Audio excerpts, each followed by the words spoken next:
a lot of these anthro questions, especially in paper 2 first half, they are written well if you can use some social content. Caste, village studies. In anthro you don't really get qualitative content. Those who are able to use socio well will have some advantage in terms of content. That's the reason why I asked ma'am to come, because she is a socio optional and she was one of the topper last year. So when you have that socio perspective for caste, your answers stand out. So first ma'am will quickly discuss caste and village studies related topics. Core anthro, I will then close in the end. Okay? We'll do that. So I request her to come so that you will gain more from some socio examples, socio case studies. That's how your content will be unique. In fact, we did this even for her GS2. One of the reasons why ma'am used to get high score in GS2 is because I had taken a lot of PSI or optional content and given it for her for GS. I mean, it's a laborious thing to do because sometimes you can get carried away by an optional.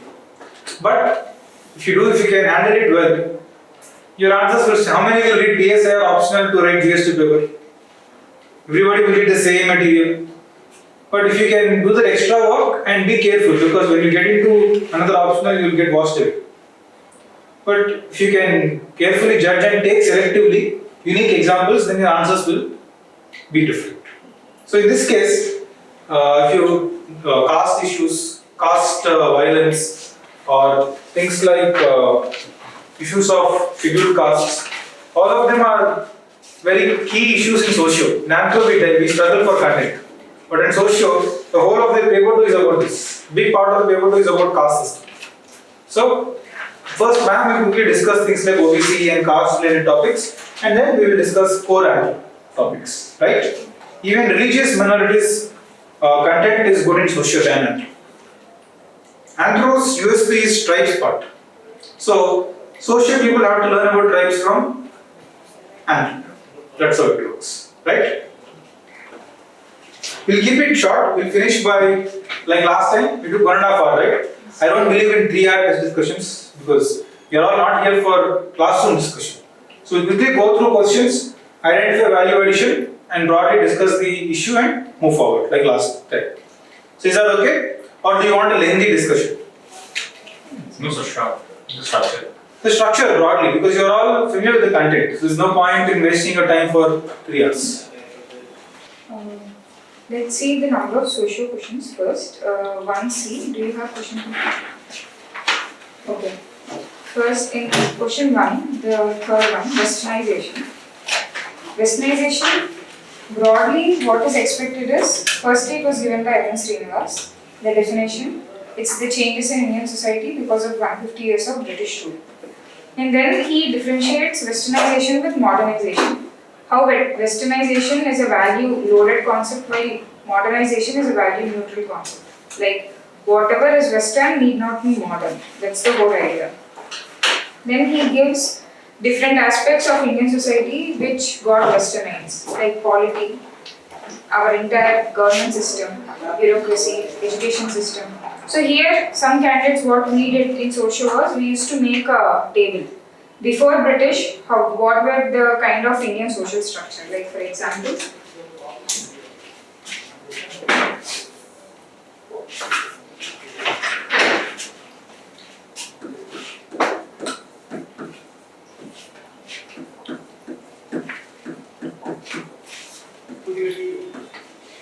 so here you can write in education it was Guru Shishya Parampara. But here you've got the Macaulay code and then emphasis on English language. Similarly, in quality, how were the officials selected or appointed? You can give examples of the Nagar system. Here we have bureaucracy. You can give who brought bureaucracy in 1790, all dates and all that. And then you can give what were the technological aspects before that, but here how technology came. And then here you can give what were the religious courts like, or most important judiciary. Here we had codification of laws. And most important, our court system. So all this, basically this is westernization. But then we need to also tell how westernization as a process started. So there are three concepts. One is primary westernization, second is secondary westernization, and third is tertiary. He says in primary westernization, it's basically individuals like Raja Ram Mohan Roy. In secondary, group of people come in contact with primary first set of individuals like the Brahma Samaj. In tertiary, we have it is percolating to masses. So he gives this as how westernization happens, and then he gives a criticism of westernization.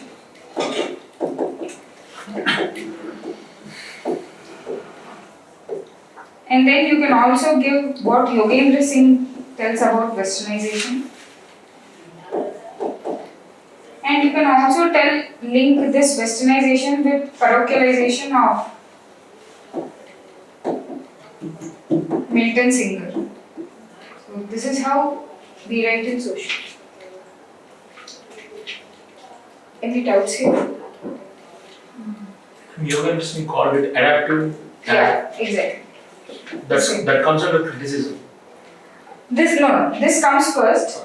Just that I forgot to mention it. First write this and then come to criticism of what westernization concept he gave. And he tells one other thing, that westernization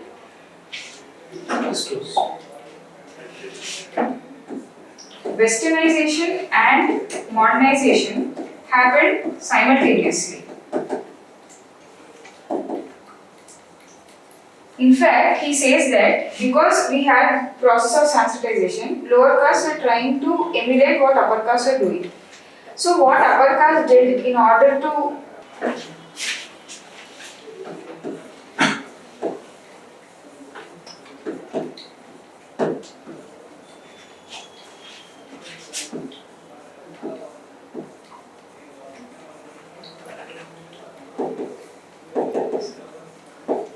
pardon me, it's westernization and Sanskritization that were happening simultaneously. Lower castes were Sanskritizing, they were emulating upper caste, and upper caste, in order to maintain their distance, social distance, they were westernizing. So mention this point also. Those are the 5 points in westernization. Let's go to 2C first, caste and politics. This is a very important question. Most students in Anthro I found, are writing very poor content for this. You will be surprised at what kind of content is possible in socio, caste and politics. See, You must quote Rajni Kothari. okay, we'll just discuss the broad outline and then figure out that. So 2C, caste and politics. In fact, the question caste and politics is like caste and democracy or caste and democratic politics. So instead of interpreting it as politics, you have to interpret it as democracy, democratic politics. Now, usually what we understand by caste, it's a social stratification model. So we think caste is hierarchy, caste is inequality, while democracy is about talking about equality. So the normal understanding we have is caste and democracy are antithetical to one another, but actually it's not. In fact, democracy will help us in bringing, or when we include caste as an identity marker in politics, it will help in percolation of democracy and building governments. This view was given by 2 famous social scientists, Rajni Kothari and most importantly, Professor Gopal Bund.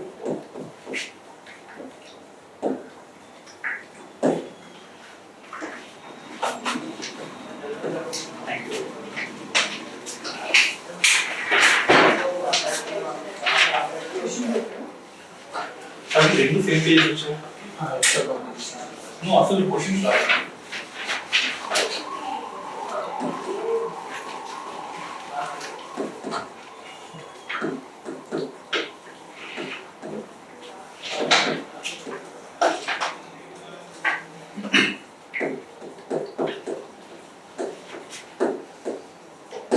explain in the introduction that while democracy is seen with equality as a major important parameter and caste as hierarchy, they are usually thought to be anti-electoral, but it's not. And that view we are trying to explain here. So this view was explained by two social scientists, Professor Gopal Guru and Rajni Kothari. They are saying that caste is helping in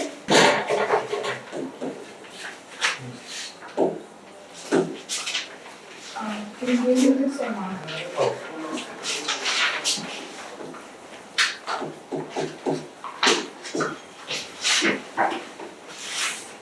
Here we need to give examples of how caste helped in deepening of democracy. And the first example is DSP.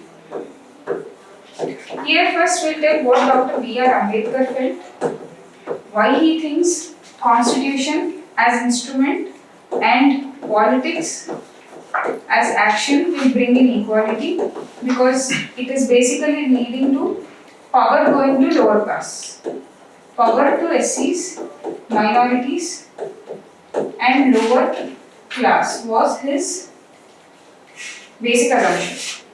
Then came Kanshiram, who developed the concept of Bahujani.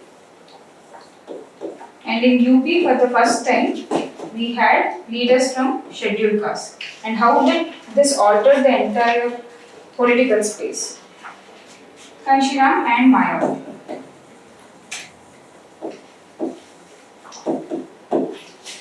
And then, now we also talk about, this is a political party in general. We talk about pressure groups.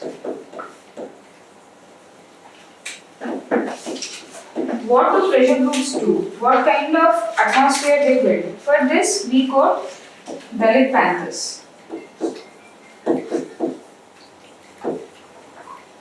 Here there is a activist called as Namma Dhasil. He has written a book explaining how Dalits are oppressed, how they are suppressed, and he gives a very emotional comparison of a Dalit prostitute to some animal. So this actually, this is in Marathi. This brought lot of intellectual attention to the entire issue. So this was possible in democracy, and in democracy, by using caste as an identity, we are bringing equality. So that's the whole point of caste in politics. So because of an identity marker, it's not like we are creating divisions, but because of the identity, we are ensuring that one group is ganging up. Because of numbers, they are getting power, and through power, they are ensuring that they get equal status in society, which they do not presently have. So that's the whole point of this question. So usually what people write in caste and politics is, caste should not be there in politics, but that's not reality. And then you can also quote Supreme Court judgment. The Supreme Court gave a judgment that in democracy or in politics, caste should not be used. But then there was a dissenting view by Judge Chandrachud. He says that caste is such a reality in India which cannot be ignored. So if you don't involve caste in politics and you don't cater to the inequality or hierarchy in caste, then what is politics actually trying to do? So you quote him. So in this question, caste and politics, you give an intro saying these are not antithetical, and then you write how politics, how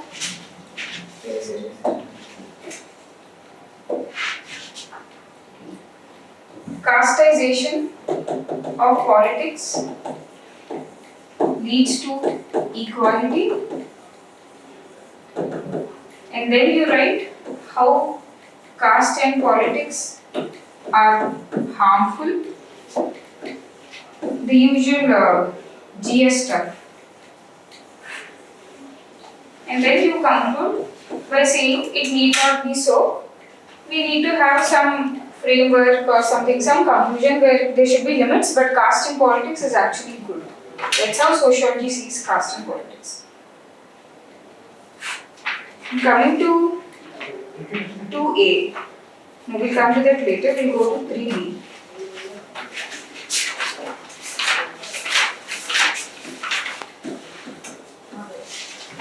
Critically evaluate the state of implementation of constitutional safeguards for scheduled castes. That's also a GS question. Let's go to 4A. 4A, 4B, 5A, and then we'll come to this.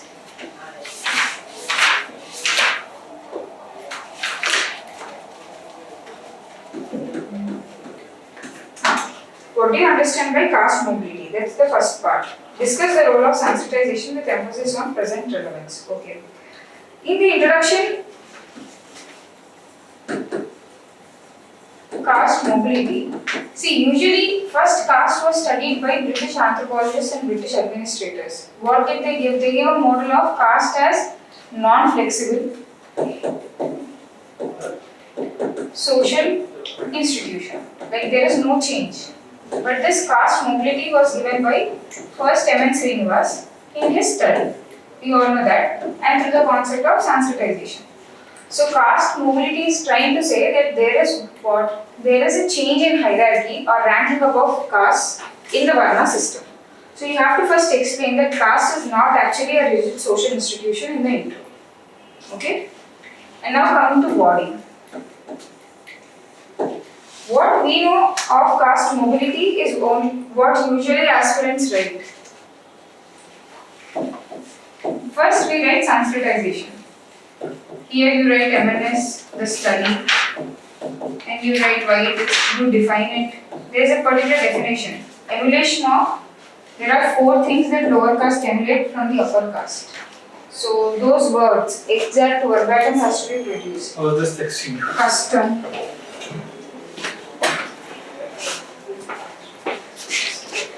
I just saw your. You have a class tomorrow? Customs, beliefs, values, and I think institutions, I'm not sure. Yeah, Laex. Let's try.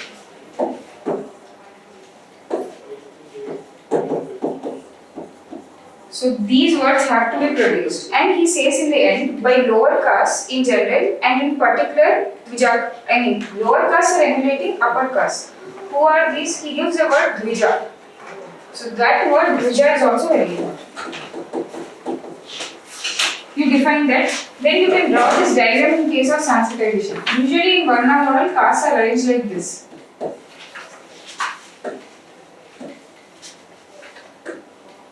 C1, C2, C3, C4. But now what we are seeing is C3 is somewhere going to this place. New rank. So draw this diagram. This will fetch you something like +1 or +half mark. And here you give the example of case study given by William Rowe. Do you have an idea about this? Okay. William Rowe, he conducts a case study in UP. And he says that there is a caste which belongs to the Shudra Varna and it is recruited into the Kshatriya Varna.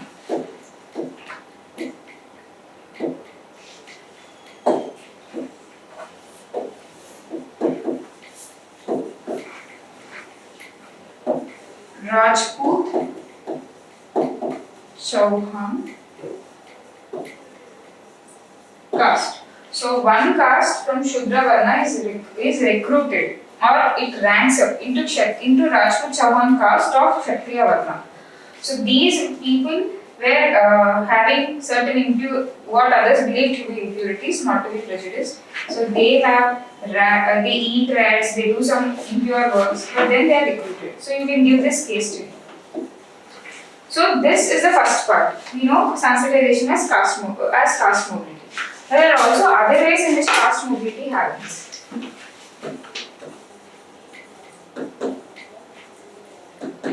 These are general points again. Education, politics, intergenerational, intragenerational, urbanization,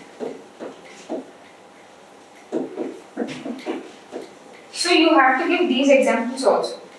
So caste mobility should be first seen specifically with respect to sensitization and then in general. See, when there is urbanization, there is no caste-based segregation. And then that leads to what? Achievement of equal status. So that's a kind of mobility. And intergenerational, intragenerational, you can give one person is a farmer, but then his son of the same caste, he gets some education, he becomes a civil servant. There is that mobility. So caste mobility need not mean just change in caste. It means the status that a person has, though he is from lower caste, is changing. And now there is another concept called fission of past.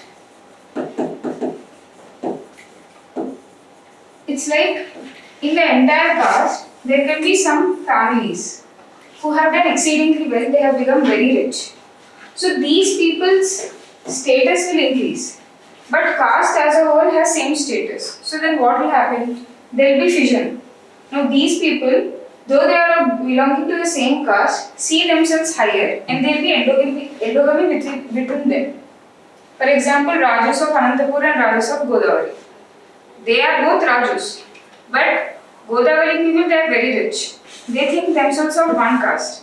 Of Anantapur are not that rich. So this is an example of fission of caste. So sometimes when the caste as a whole cannot rank up, it will lead to division. So this is another kind of mobility.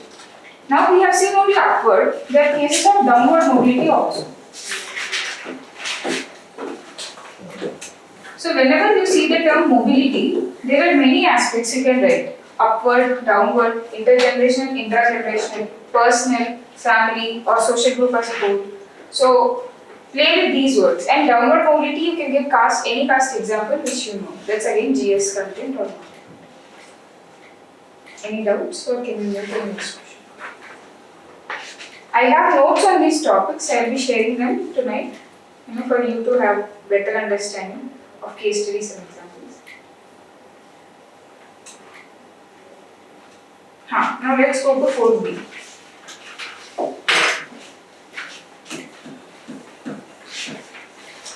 And whatever caste example specifically I am telling, write that caste name. So that will give a lot of specificity to your answer. 4B. Discuss the reasons for caste violence in India with suitable examples. Arundhati Roy gave a famous statement that why there is caste violence. Caste violence is because lower castes are asserting their rights against the atrocities of the upper caste. So there is violence when there is an increase in the status or increase in the living standards of the lower caste, and this results in a friction with the upper caste. So caste violence is a result of this feature.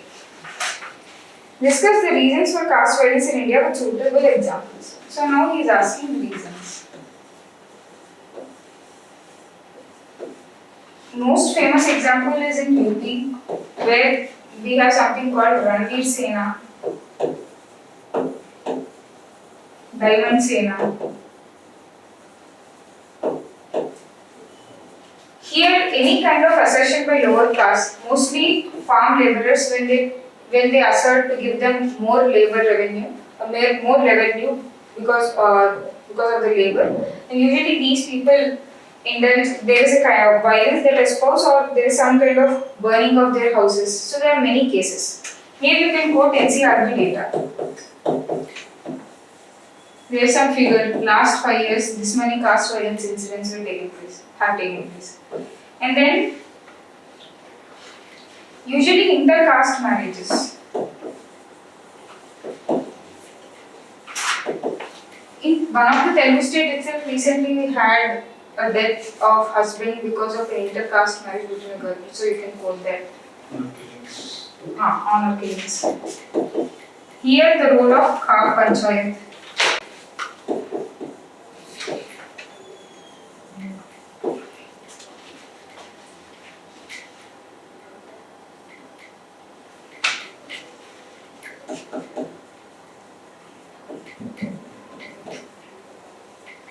And caste violence mostly is also between castes that are nearer, like intermediate castes. Here there is also the violence between Malas and Malikas for reservation. So because they are trying, they are in a pool and they are trying to get kind of privileges that are available to total as a whole, but one wants more than the other. So castes which are nearer to one another have more instances of violence between them. And then there is the issue of geography. Usually this takes place in some places where already caste violence was there. So you can quote that. And recently there was an issue of Bhima Koregaon. You can quote that also. There was a dual issue there. One lower caste took the help of Britishers and they think that their victory was related to what their caste status is, and upper caste don't like it because they lost in that, and it was British who held the lower caste. So you can quote that also. So these are some reasons and examples. And then because it's asked in 15 marks and you lack content, you can tell what government steps have been taken in the recent past to reduce caste violence. What police have done, what the administration side has done. So, in Protection of Civil Rights Act, in order to ensure that caste violence does not happen, some special courts have been set up. So you can give what steps government has taken.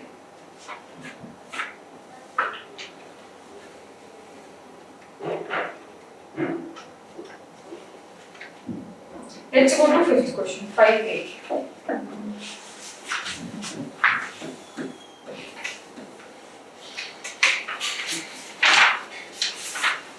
Discuss the social, political and economic status of religious minorities in India.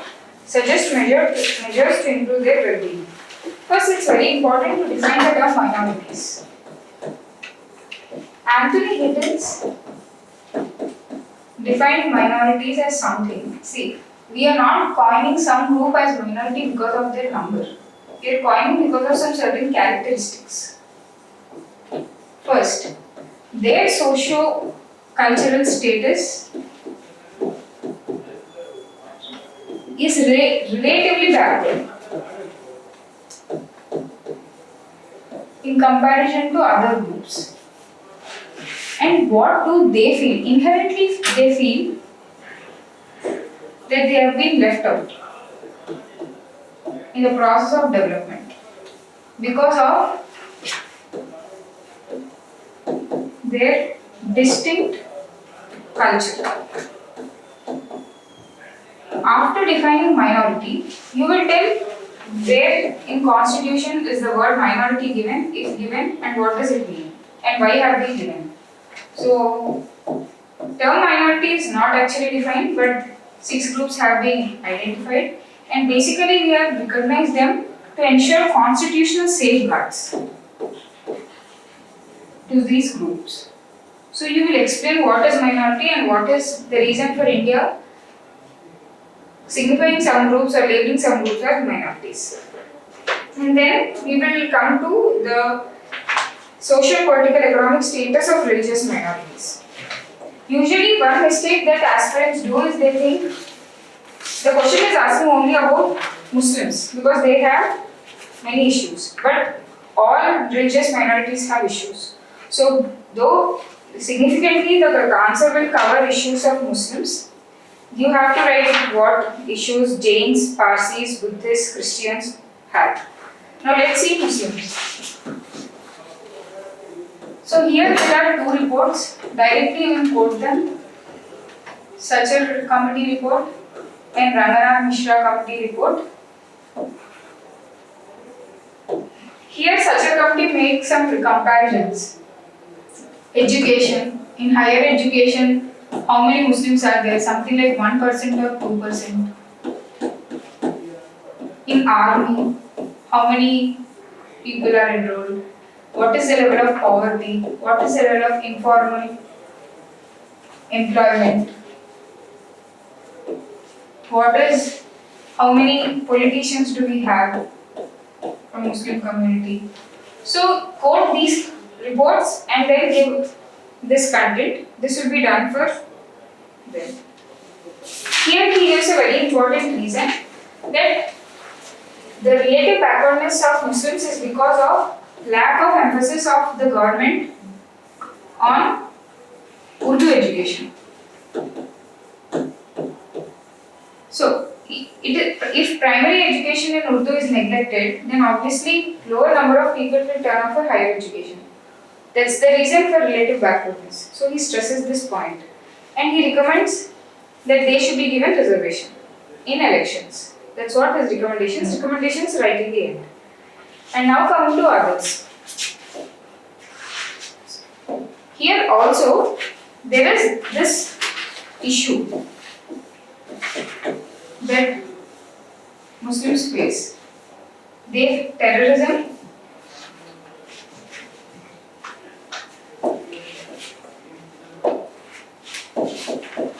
minoritarianism, and ghettoization.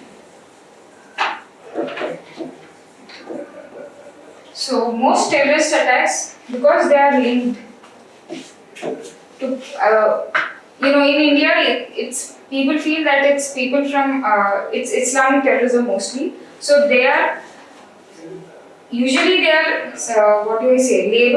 that way, and then because of right wing assertion, or don't use the word right wing, use majoritarianism.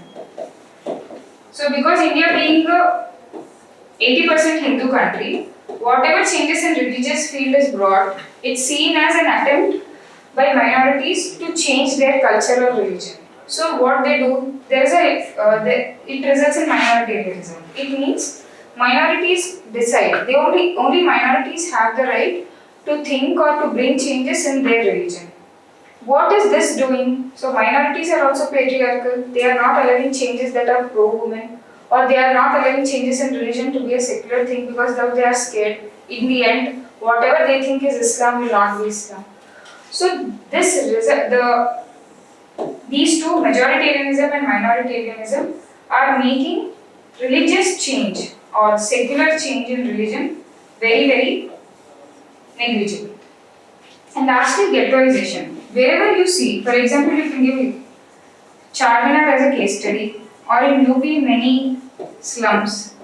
So Muslims stay together as a community. So they don't interact with others, or others don't interact with them, because they see that issue of physical security and psychological security because of religious riots. So what's the kind of gap that there is between others and them as a whole? So these three issues are these are the three issues troubling Muslims in India in particular.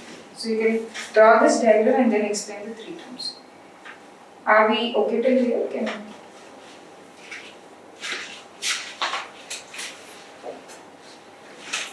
And then we have Christianity.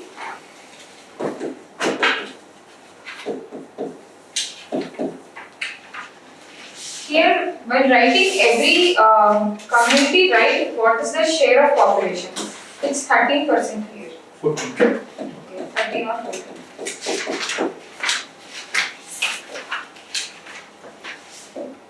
This is 3.2%, I guess. Christianity is something like 2.5. 2.5. Others are negligible. Just remember these two. The largest. Here, issue with Christianity is one, religious conversions, because of which there is a kind of suspicion that other people have towards these, and there was one murder of a Christian priest in Odisha in 1999, I guess. For this time. Around this time. Please Google this.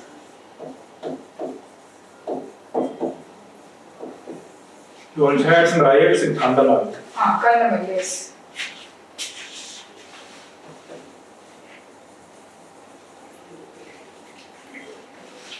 And then here the issue of reservation for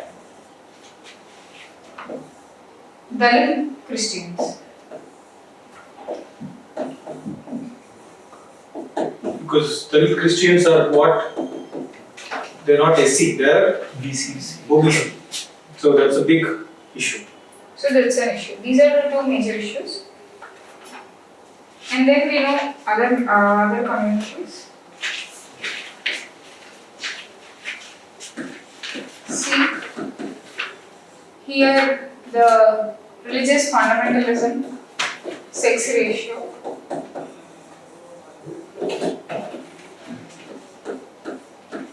Parsis,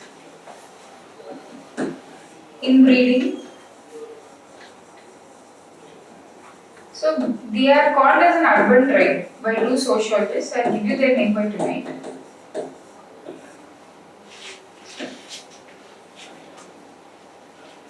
And then Jains, the issue of Sanlekhana. These are the major issues, and with this I don't think they have relatively any of these issues. These are not Salekhana or Santara is what they fast on to death. But primarily the discussion must be on Muslims largely, because the other three communities are largely forward. Only Dalit Christians have some issues. Parsis and Jains, those are minorities. They are one of the wealthiest communities in the whole country. One basic issue with Parsi is the declining population. And you can talk about the Geo-Parsi initiative. Then James, this dowry system and female fixed infected. The reason for under-emphasis on these two is their number is very small and their problems are also not so significant. So the large portion of the discussion, 75% must be on Muslims. The next 25% you break it among the three communities and quickly close it. but then you have to write. You can't ignore them. Don't write only issues with Muslims. Linguistic minorities. But then these are more religious might So we don't have to. No need to write. Generally they won't ask that because it's not possible to cover both. Even among religious you have so many issues. Suggest measure to improve their well-being. There is one program called 15-point program. You have to hold that. 15-point program, MSDP.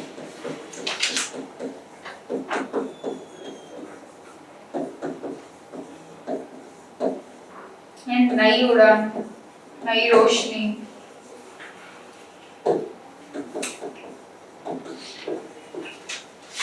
Geo-Parsi. Schemes like this. So start by defining what a minority is, giving answering edits, and then tell why minorities are recognized in India, who are the religious minorities, what's their population percentage, then give specific issues to each minority and measures.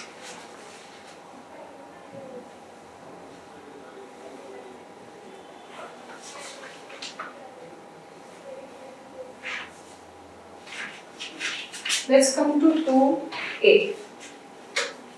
We discuss 5B. Sorry, B. Acha.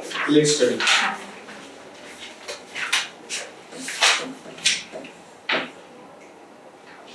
Now, when they are talking about give a critical evaluation of any one anthropological village study in India.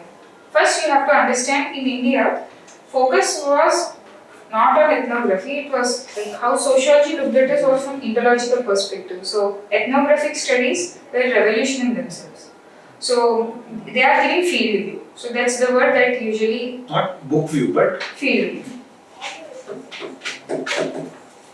So, anthropological village studies are field views that emerged against the predominant book view.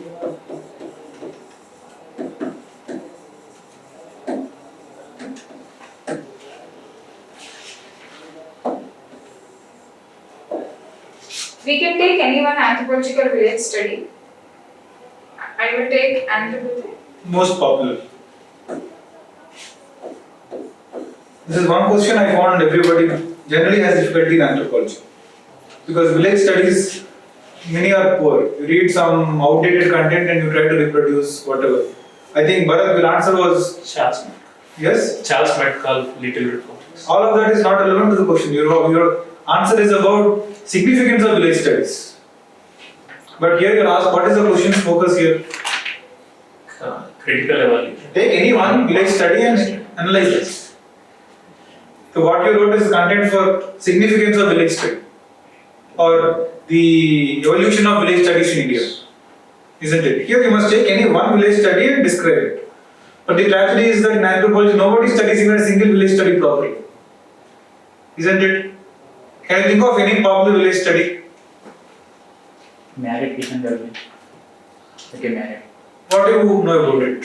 Universalization and characterization concept. Accept that. That is because you have the concept. So D.N. Majumdar studied. Yes. You can write a significance evidence, you can write a critic and then. But that's not a proper village study. Some proper village studies and yes. Villages around Kanpur were studied by D.N. Majumdar. You can give MS Srinivas two studies. Rampur. But S.C. Dubey, have you studied what he had done in that village study? Just that. So what you know is prelims level. S.C. Dubey, Shamil Pet, Kishan Gadi, F.G. Bailey, what did you do? Yes. Isn't it? But you have to also take a village study and explore it. Sir, I see the 4 points like he studied how patriarchal 20 marks. caste system movement. Okay. SC Dubey is good, but then to write critical evaluation, M.N. Srinivas's Sanskritization was critically evaluated. Right? For this, either M.N. Srinivas, Or but then M.N. Srinivas, if there is a question Sanskritization, you will repeat yourself. So next you must have backup. Choose Andre Bethel or Deepankar Gupta. For today we will discuss Andre Bethel's study. That's a very popular study, one of the most popular village study in India.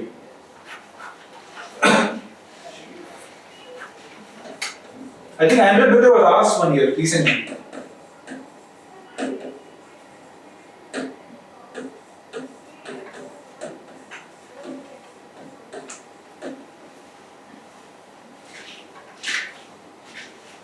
okay. Coming to Andre Bethel's studies, it's called Caste, Class, and Power. He's saying that the relation between caste, class, and power was initially symmetric, and now it has become asymmetric. He's saying, what does he mean by saying symmetric? Like those who were belonging to upper caste also were upper class and also were the one wielding power.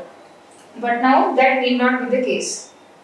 So power is going to intermediate caste and intermediate class or lower class. Is his entire study. Where was this study?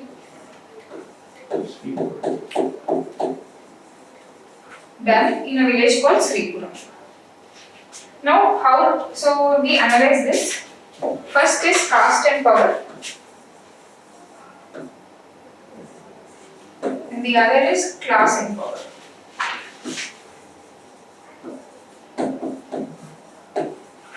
So here in Sripuram was a village in Tamil Nadu. So there he gives the example of self-respect movement. Self-respect movement brought in lot of empowerment to lower castes. So castes, as they were empowered, they now started to take part in democratic political activities. So they started to have their own set of agendas. A new political enterprise started. Before coming to this, let's see class and power, then you'll understand it better. So first, we know that post-independence, two important things happened in India. One is land reforms. And the second is introduction of TRA. Reservations. Yes, reservations were there, but yes, these are the two reasons that he gave. There's this question about it. Land reforms. Why am I stressing on land reforms? Those who had big lands, zamindars, now actually lost their lands. So what they did, they now went to urban areas. They left. Or those who had some lands, they sold them or gave it to others on lease basis, and they took up government employment. So they either went to urban areas or took up government employment. So people of upper class were actually not having that power which they had initially because of land reforms. So now what happened is, intermediate castes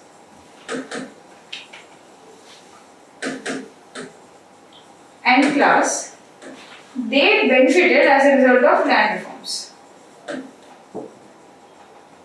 They stayed back in villages, they had lot of land, and they were benefits of Green Revolution.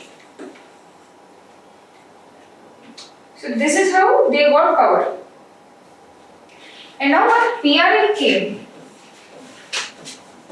initially in Panchayat, what happened?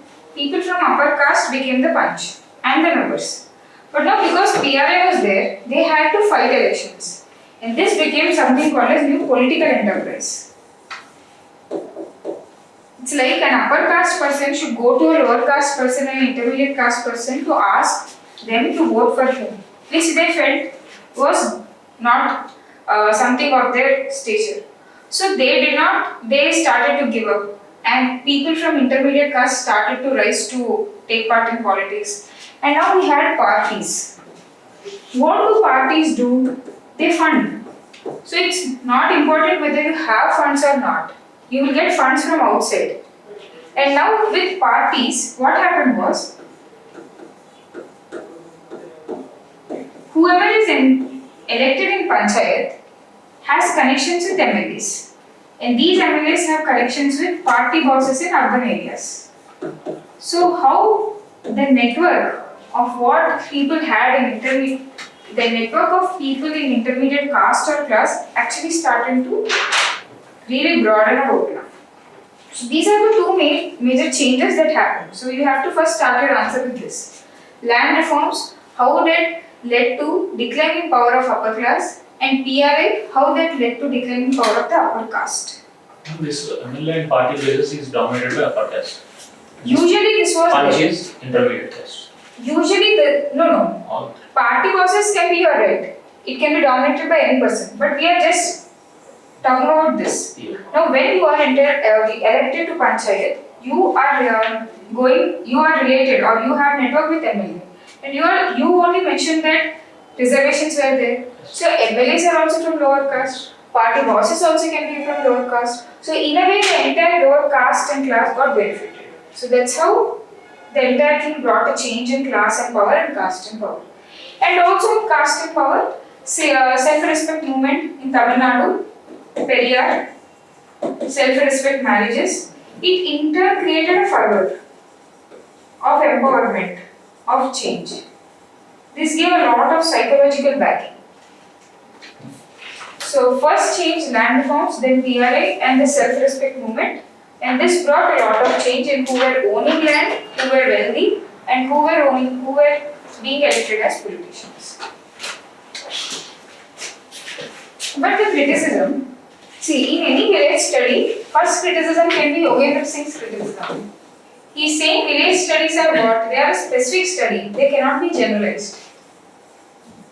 Now this study of Andhra, that power went to intermediate caste, power went to, or wealth went to intermediate caste. It's not true in all areas. Usually this is true in only Green Revolution belt. But what in other areas? We see the entire feudal setup continuing, right? So you can tell them.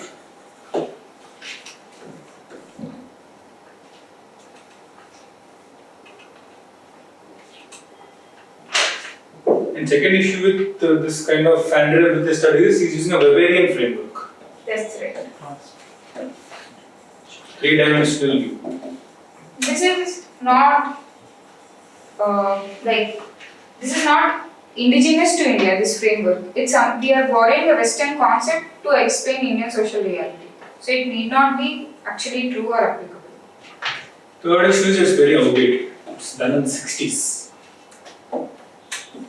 But despite that, it's a very Instead of saying outdated, you can say that there are new forms of change or new parameters through which this asymmetry is, being manifested. Like education, he did not give education as the sole reason. So you can give that urbanization, modernization. people are going to the US and how that's bringing a change, in villages, real estate, the lands they hold. So you can give new examples. That's the critical evaluation. Because we are discussing case study and critical evaluation, MN Srinivas, the observers. We know sensitization of MN Srinivas. We have seen that already. Let's see criticism. First criticism is again Yogendra cannot be generalized. Now second criticism is something called as desensitization that's happening post introduction of reservations. So you can draw this diagram.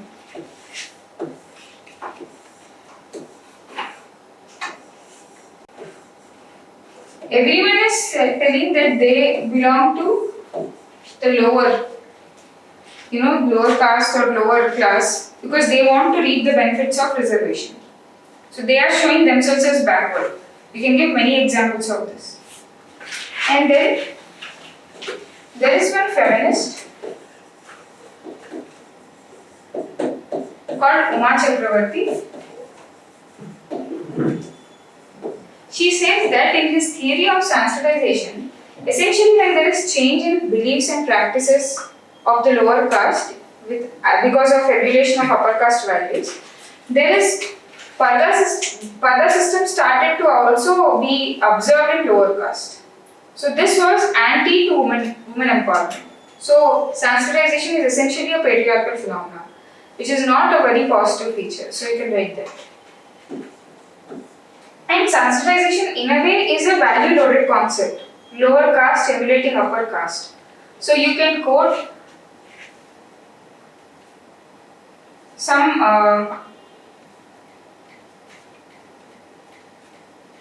there is some sociologist who gave this. I will give this today in the notes and I post it. Major criticisms to MN Srinivas study are these two.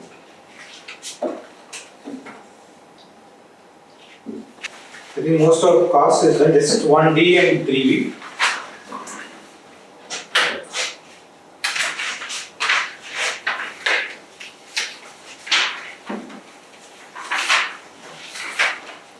So I expected most of you would find 1D to be easy. I was surprised when the answers did not match up.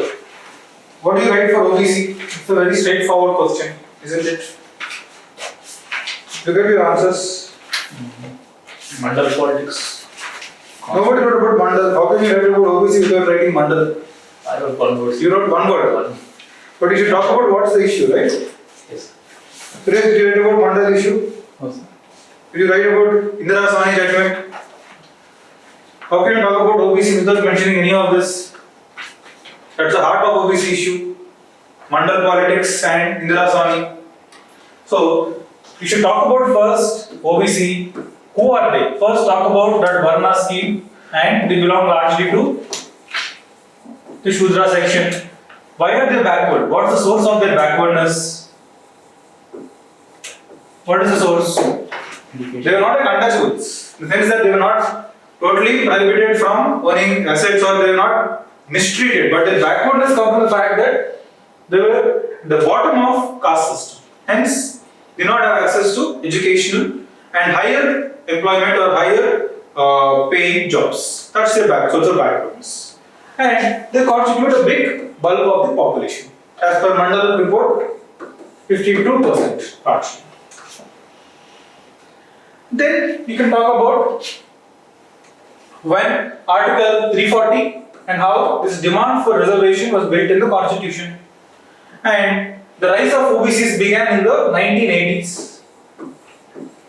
When caste began to dominate Indian politics with Janata Party and other parties came into the forefront, and that's when the issue of reservation and Article Mandal Commission was constituted, and the aftermath of Mandal Commission was the caste violence, which eventually was settled with Indira Sawani judgment, which settled the issue of reservation to OBCs, 27% not breaching the 40% limit and creamy limit.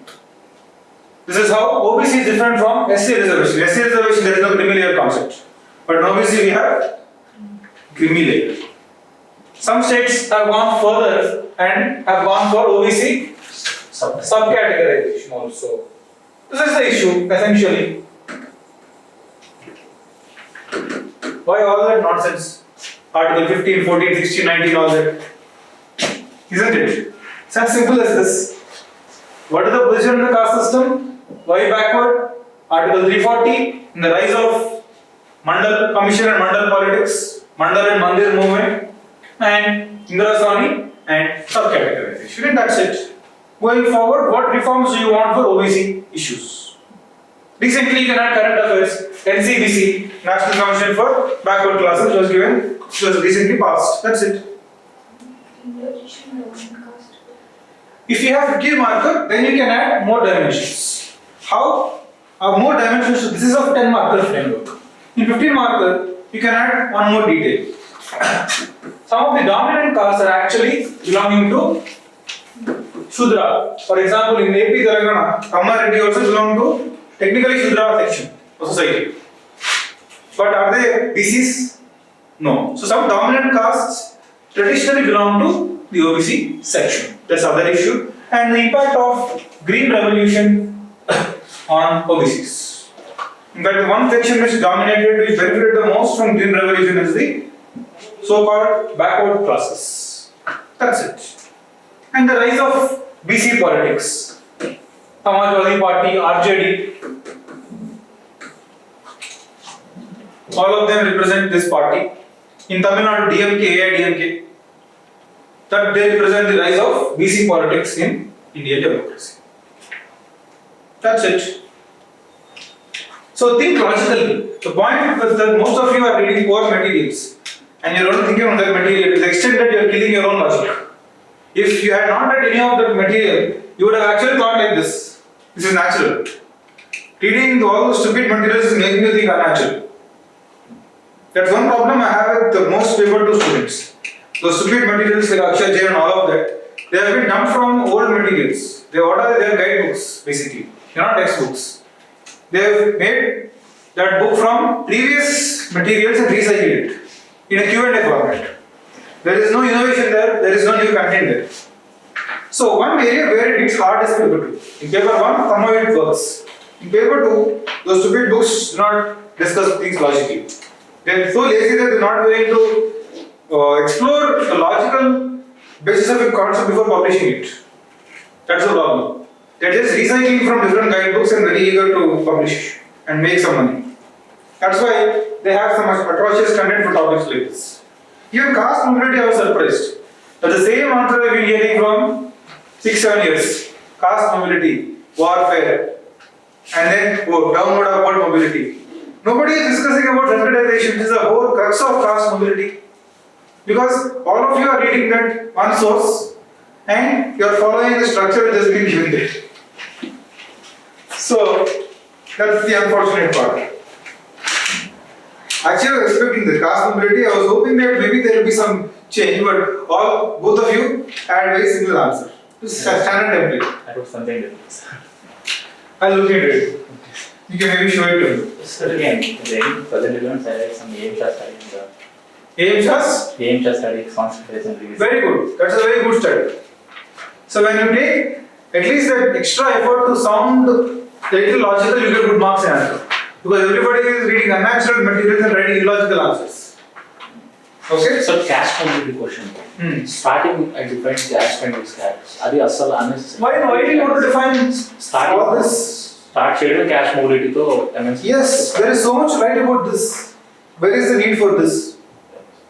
Start with caste mobility. The issue is not about, you are thinking that caste mobility is a small issue, hence you are talking about caste characteristics. No, caste mobility is a very big issue. In fact, sensitization is the heart of caste mobility.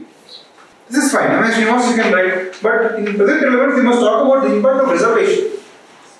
That's the crux. You can add AIMSHA, but you should not skip totally the issue of reservation, right? Our reservation has led to desensitization. Nobody is now aspiring to move up the caste. Everybody wants to be backward. I am more backward than you. That's the claim today, right?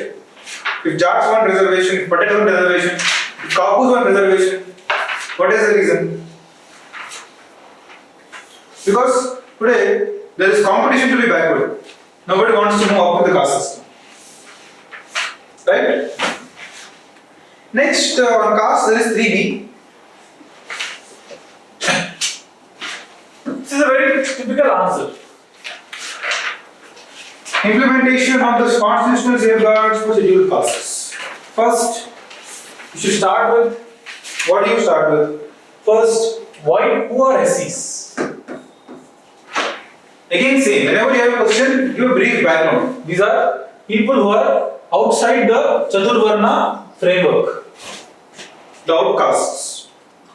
Next, because before you examine the need for then you should talk about the need for constitutional safeguards. Why safeguards for them? Because of the history of untouchability. That is what is making constitutional safeguards a prerequisite. Yes or no? So, briefly describe the process of untouchability and the history of social exclusion. Those words must fall in your answer. Social exclusion. History of social exclusion that they had faced. Next, what are the safeguards which are put in place? And the primary safeguard is reservation, of course. Reservation in employment, education, employment, and political reservation. 3 aspects. And along with it, things like abolition of untouchability, Article 18, prevention of SC/ST atrocities act, and many pro-poor schemes, because any pro-poor scheme largely benefits Dalits. And you can also talk about the DPSP. Article 46. What is Article 46? Special categories. What special care? For education. The state shall take measures to promote the educational interests of backward sections, scheduled castes and scheduled tribes. So Article 46 must come. That's how, and you can talk about the NCSC and reservation. So these are the constitutional safeguards. Next, what is the implementation? This is to what extent are these safeguards implemented? That's the other issue. For example, reservation in politics is being implemented. What is the issue? Those who are being elected as on Dalit tickets are being co-opted. So there is a certain co-option. They are co-opted by the upper caste. As a result of co-option, we have Dalit legislators, but not Dalit agenda. One famous Dalit minister in the last government maybe said that in AP or in a particular party that he belongs, his claim was that Dalits are given positions but not power. Take AP for example. If the deputy chief minister and home minister is a Dalit, but can she even transfer a DSP? The power is being wielded by someone else. Exactly. She is a home minister. Her predecessor was also a home minister, a Dalit. She could not even transfer from DSP or SI. So does she really have power? No. So that is an example of being co-opted and Dalit agenda being sidelined, but Dalit leaders are elected. So, but you did not say everything is wrong. Some measures have actually done wonders. For example, reservation. And reservation, what is the issue? SC elites have developed. Dalit elites have developed. So, only those sections are getting benefited. Tina Dhagi, for example, she is a 3-generation Dalit. So, no, there are many Dalit. If on Dalit reservation, a laborer's son or a poor man's son gets a benefit, nobody will have a claim. But elites have emerged. In AP, for example, a former MP's daughter is a RDO. She got seat under the SC reservation. That's most violent, most severe way of violating this, isn't it? If she is daughter of a former minister, central minister, does she still become eligible for Dalit quota? But sir, one argument is reservation is not poverty removal program. Then what is it? Representation and prevention against discrimination. No, to an extent that may be in the legislature. But in employment and education, What is it primarily trying to do? It is an upliftment measure. Yes. Upliftment must be given to those who need it. And Laex don't represent the company. Yes, and they are capturing the benefits. So it is their argument, representation. Just somebody asks, why do you deserve reservation? How can they defend it? Representation. But if he doesn't have elite opt for it, a poor man's son will probably get it. And even in the representation, Even if he doesn't have it. even if he doesn't opt, there is still 15% of Dalits. Yes. Yes or no? Yes. So how does this fact change? Yeah. This is fixed. He won't be there, but some of the Dalits will be there. Most probably somebody who actually deserves it. Because this number is fixed. We are not asking to revise the number. We are asking to see who is eligible to fit in this category. So, SC elites have emerged in reservation. Of course, there is a lot of positivity, like Narega, all these social security measures, anti-poverty SHGs, all this anti-poverty agenda has caused a lot of welfare in the areas. And we can also discuss how reservation in Panchayat Raj has caused a lot of decentralization of power to the grassroots. So that's all. Whenever we say critically evaluate, we not always things are wrong. Describe the good, the positive part of it, and the negative part. That's it. And you can talk about how things like Dicky and other Dalit-based institutions are emerging to take forward, to make Dalit participation all-rounded. So these are the issues. Clear? So can we quote recent Dalit leaders like Margaret Mayawati, and now we have Chandrasekhar Ravan. We have a lot of Dalit leaders like So we can Jignesh quote- Mewani. Yeah, we can quote them. But take mostly for Dalit leaders, the prominent people are either Kanshiram, Ambedkar, maybe Mayawati to an extent.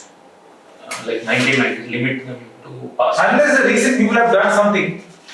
But here there is no need for them. You can quote that in caste and politics. Caste and politics. You can quote Azad Party, Chandrasekhar Yes, Azad, yes. and also Jignesh Mewani. Another important question on caste is 4C. This is a very static Demarking question. is also a positive development, like that Dalits asserting their right. Yes, we Yeah, have to. like- We have to. So we can quote that. Yes, yes. Those are latest examples, but relevant in caste and politics or caste assertion Caste assertion. or caste movements. As a means to, if they are not like Dalit legislator without Dalit agenda, but these parties have a Dalit agenda, but despite not having No, a reservation, yes. they can influence it like a pressure. They are like a pressure group. You can So talk we about can- the rise of Dalit pressure groups. Okay. That's how you can include them. Positives and caste and politics. Yes. I think origins of caste system is a very straightforward topic, so I will not discuss it. I was surprised why both of you did not get it right. So here you want to discuss various theories of caste system. Primarily you have Indo-logical theory to begin with, and then there are various versions of racial theories by H.H. Risley and so on. Then you have functional theory by Nesfield.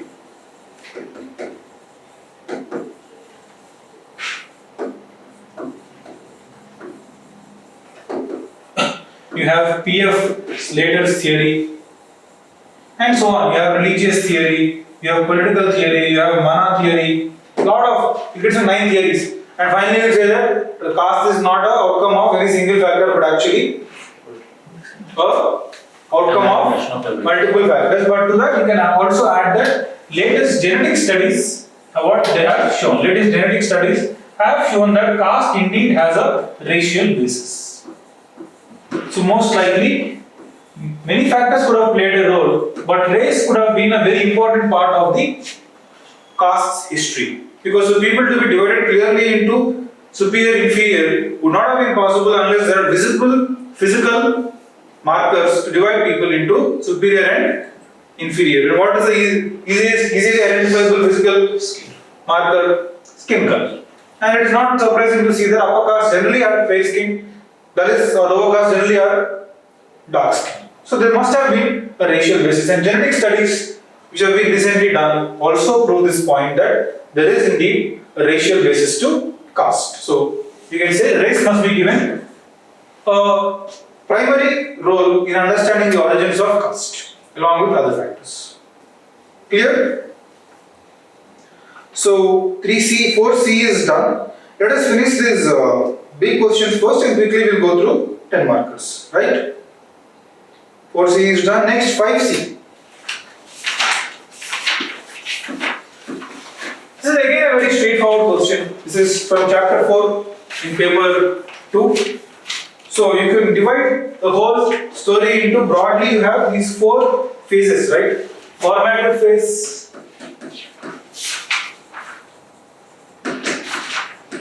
formative phase is from 1774 to 1919, that is the no confidence motion, sorry, non-cooperation movement.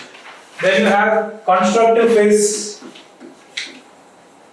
so you can take the year of non-cooperation movement as the beginning of constructive phase, 1920 till approximately till independence. And post-independence you have analytical phase, and lastly you have evaluative phase is the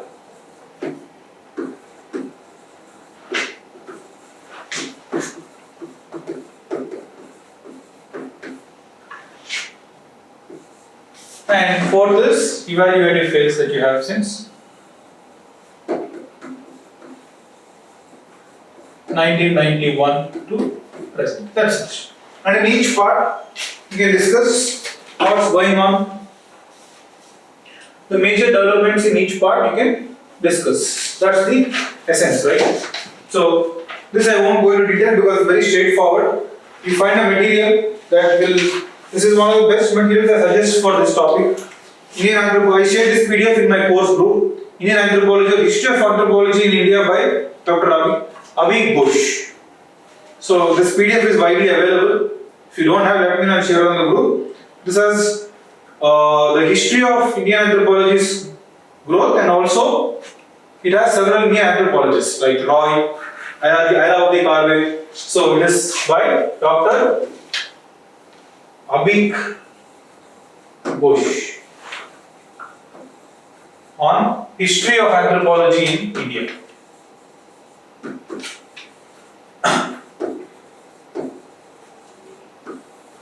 Clear? So just go through this. It's a very descriptive topic, and that you can easily cover through self-study.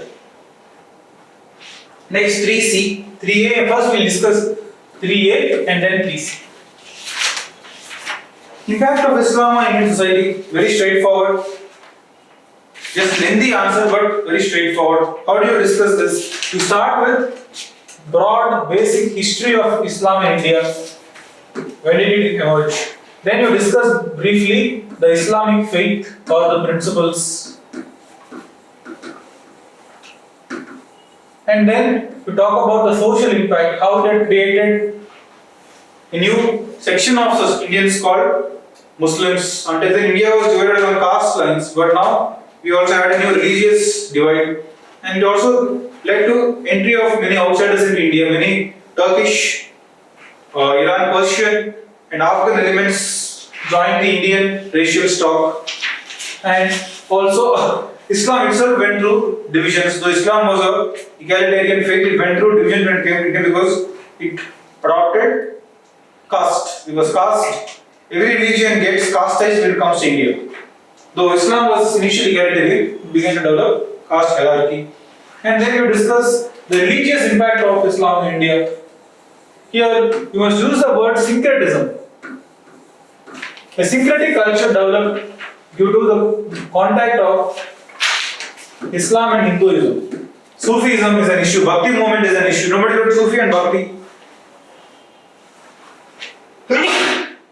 Sikhism has emerged because of contact with Islam.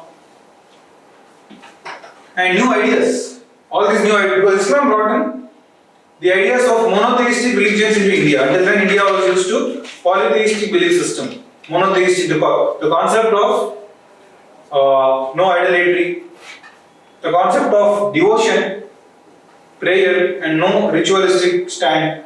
All of these are the ideas of Semitic religions like Judaism, Islam, and Christianity. And Islam was the first monotheistic faith to come to India in a major way. Christianity came early, but it did not come in a major way. So we write all of that. This is the most important part in fact. And then you can discuss briefly economic impact of the period. Economically it was not great. That's why the medieval ages did not see extraordinary wealth. And politically, this is also important because it is during the Islamic age, that is the medieval India, you had the modern system of administration. The biggest contribution of Mughals is, apart from cultural contribution, is the fact that they devised a very efficient land revenue system and a very efficient administrative system, which is in fact the basis for the British system which came later. So discuss that and discuss how briefly they had used some new novel military techniques. And lastly, talk about cultural aspects. Primarily here, again as an example of syncretism, we can quote Urdu. Urdu is a very much Indian language which emerged from the contact of Sanskrit with Persian, Arabic and other languages, and in art form and in architecture, Indo-Islamic architecture, and lastly things like in music, Hindustani music tradition, and you can talk about Unani system of medicine and so on, a lot. Whatever, but most importantly, Urdu must be there, and plus other linguistic developments in the period, like the translation of Kavadiguda, Mahabharata, Ramayana into Persian and Turkish, and the emergence of Indo-Islamic architecture, and of course, painting tradition. So how art forms took a new development in this period. And lastly, we can conclude with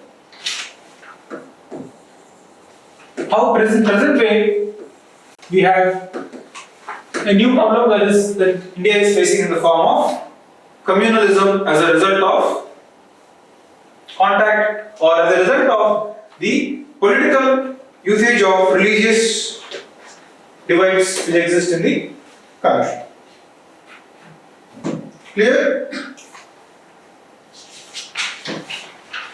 Next, impact of Jajmani system. This is very straightforward. Most of you wrote well. Just define Jajmani system. You are using William Wessler, but why don't you use Harold Gould? So Harold Gould is the one person who gave a working definition of Jajmani system. So use Harold Gould's definition of Jajmani and draw that simple diagram which shows the interrelationship between various castes and its features. Many did not write clearly features. Why? Various features of Jajmani. And next, as part of the features, first discuss the egalitarian aspect. How some view Jajmani is a economic backbone of caste, basically. Caste is just social integration of various functional groups. But Jajmani is needed to run the economy. That is the egalitarian aspect. But of course, the other view is, other side of the coin is how it can also turn out to be exploitative. In that context, you can talk about practices like use of coercion, upper caste landlord domination, or in Telangana, for example, you used to have systems like Begar or bonded labor like Vetti system. So all of this are the other extreme of Jajmani system. And present level is very simple. With increasing market penetration and monetization of economy, traditional economic bonds like Jajmani are losing relevance. But still, those earlier it was an economic cum social relationship. Now it is only social relationship. Economic. Yes? Okay. Earlier it was an economic cum social relationship. Today it is only a social relationship. Like the grandfather will go to only one tailor and get his clothes done. He won't buy anywhere else. He'll have a barber who will come and do his haircut. In the village, that's how they work. So today what's happening? People may still get from other places, but there's a wedding in the family. They still invite those traditional Jajmani castes. They're no longer just saying that we'll get only my haircut from that fellow. No. So those friendships are continuing. But those economic obligations are no longer taken seriously because everybody is living in a market system. That's the conclusion. Clear? Now we'll quickly look at these 10 markers. Ma'am has discussed, I think, 3 questions: Westernization, OBC, and caste and politics. I'll discuss the tougher ones, the easier ones you can handle. First, Varnashrama and concept of Rina. Very easy, just lengthy. I was just trying to see how you will manage 10 marker. When you are given a 10 marker and asked to prioritize, how will you do? Some of you wrote stories, both of you wrote lengthy stories, but not needed. Just briefly describe the system. What is this? Focus on ashrama system. Varna is not so much needed here. Ashrama system refers to the 4 stages of life, and connect ashrama system with, link the 4 stages with Purusharthas. And there's a diagram that is famous, right? Yes, draw the diagram. And briefly talk about what are Purusharthas. They are the goals of life and briefly mention them. That's it. Then Rina. What is Rina? Rina is a traditional way of saying that everybody has debt to pay, everybody has obligations to fulfill. Each person is not just about himself. So, and just briefly mention what are the 4 Rinas, that's it. And conclude with the present relevance of the concept. In paper 2, one thing that most of you are missing is present relevance. Because paper 2 is all about Indian society. The point of studying all this is not to know how we lived in the distant past. You are not studying history, you are studying anthropology. So the point of studying all this is to ultimately understand what is the present state of things. You are studying the backdrop to get the present state. So present relevance has to be mentioned. Those who don't write present relevance end up losing a mark. So the examiners in paper 2 award these extra brownie points for this. That's why I've asked present relevance here and there. But even if they don't ask, you have to do it in paper 2, especially. Clear? Next, Austro-Asiatic linguistic groups. Most of you have content deficit, so I posted one file on the group. Just go through it, you will figure out. So, what is this? You can classify them into 2 groups. These are language groups which came from the East Asian migration. We can divide Indian language families broadly into 4 families. Austro-Asiatic refers to the indigenous is Dravidian, and then the Aryan migration has given rise to Indo-Aryan language group. The third group is Austro-Asiatic, which came from the islands of East. Lastly, we have Sino-Tibetan language group, which came from the Northeast. So, Austro-Asiatic linguistic groups are proof of migration into India from the Southeast Asian islands. And then the family, we have 2 groups. One is Mundari, the other is Mon Khmer. In Central India, you have Mundari group. In Northeast, you have Mon Khmer group. And I gave you I posted a file which discusses the problems of these linguistic groups. So briefly draw a map showing where they speak, what are the languages, show the classification in 2 branches, that is Central India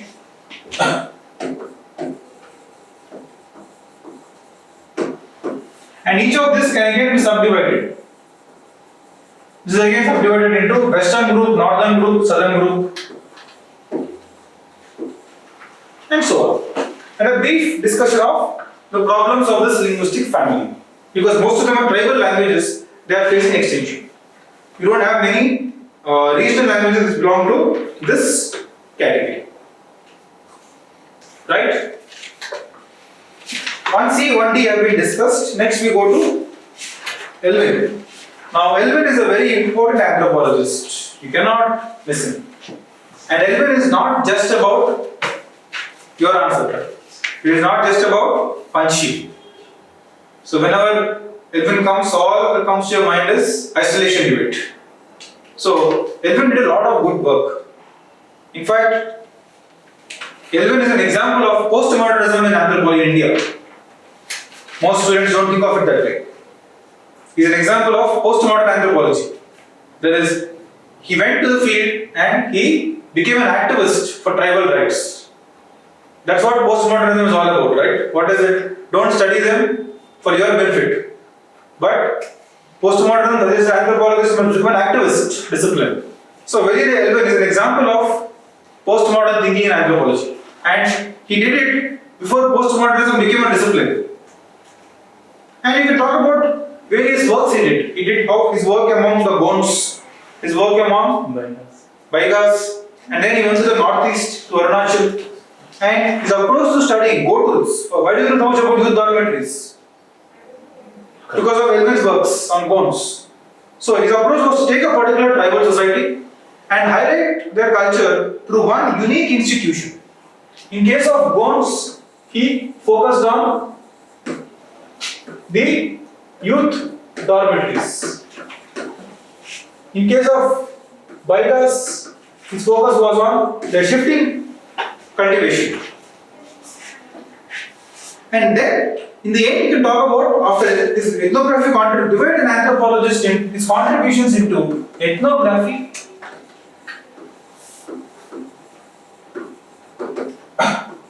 and analytical or conceptual contributions,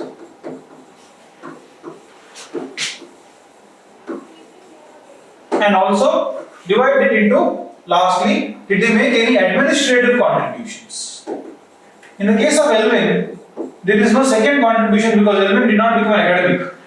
He was always in the field. He was a field worker. There is a lot of ethnographic work. Then he became an administrative.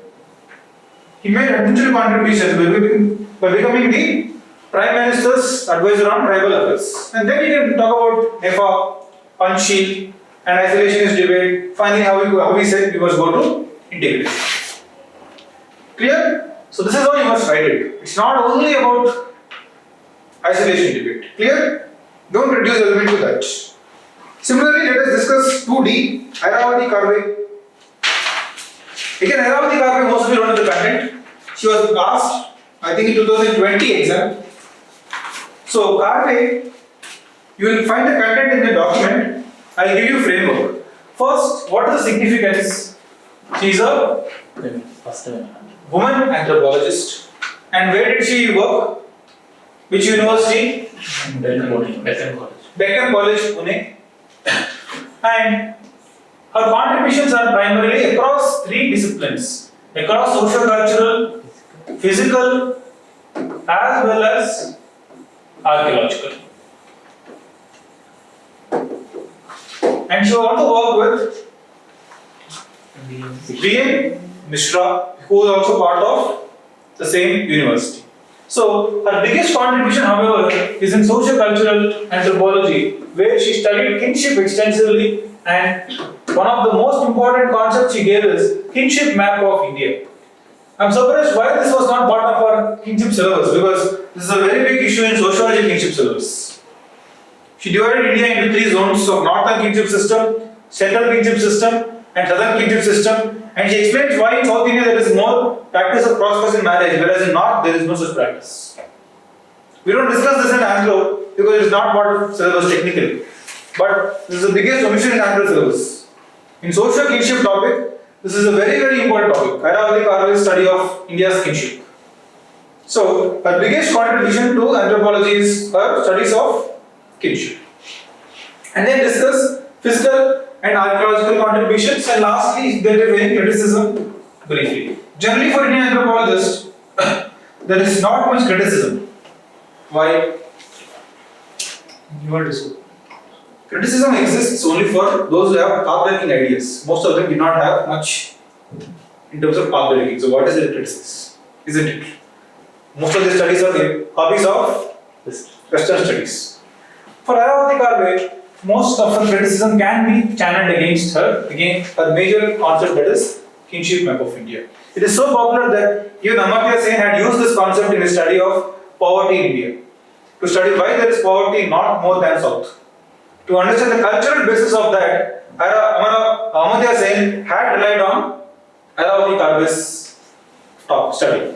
So it's a very, very unique and interesting original contributions, one of the original contributions in anthropology to India.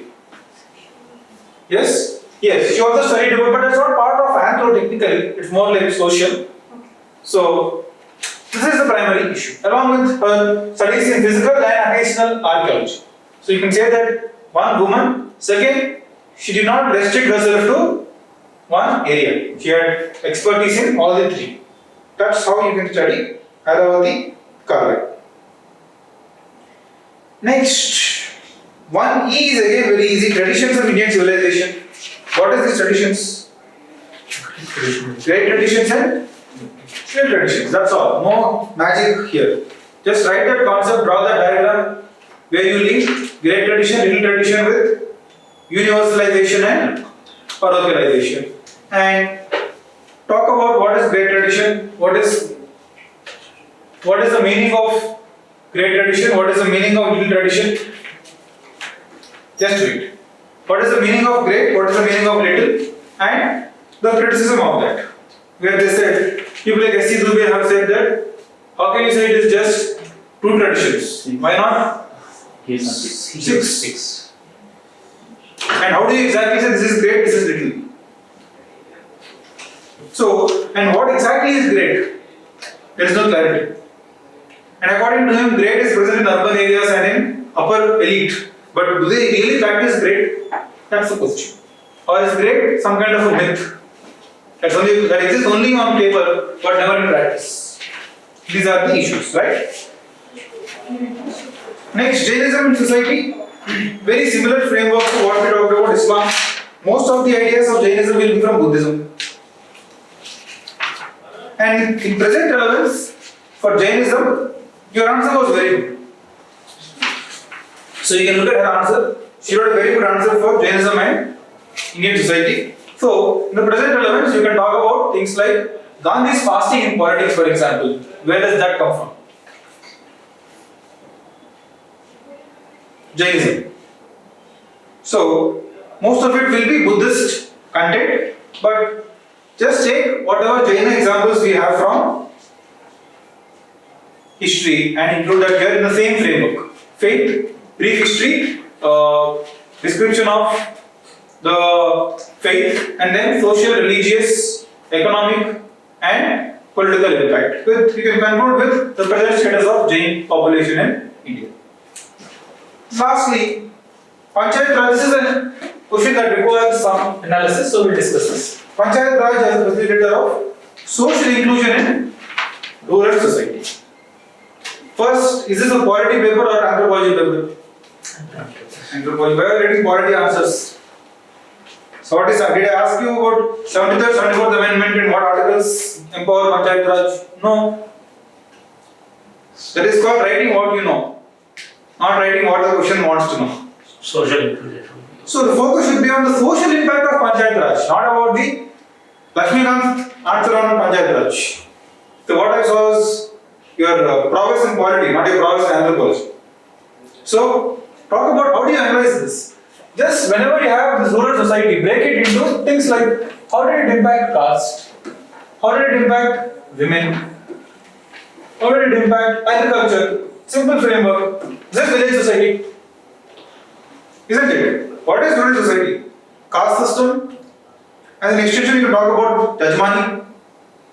And in caste, you can talk about Dalit and BC relationship hierarchy. Second, talk about how did Panchayat Raj impact women, rural women. And what is the impact of Panchayat Raj in agriculture? And in addition, include rural-urban divide as a dimension. How did Panchayat Raj help in handling the rural-urban divide? Lower caste felt empowered because they were denied education, but now they had equal vote. You gave them access to power. And caste assertion was possible through elections. Women found voice because of again reservation in Panchayat Raj. And talk about initiatives that have been taken in agriculture. And also you can add here as narrative on developmental works taken by Panchayat Raj, which ultimately helped in rural development, starting with things like CDP. What is CDP? Community Development Program to the present day NREGA. These are all livelihood generation programs in rural areas. And Panchayat Raj is the core of these programs, isn't it?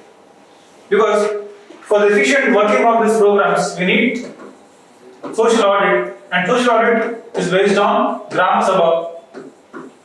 So talk about Gram Sabha's role in poverty, and also discuss the role of how Panchayat Raj ultimately led to decentralization in power. And finally conclude with, though it has been a strong source of social inclusion, still a lot more has to be done because Panchayat Raj are facing a lot of issues.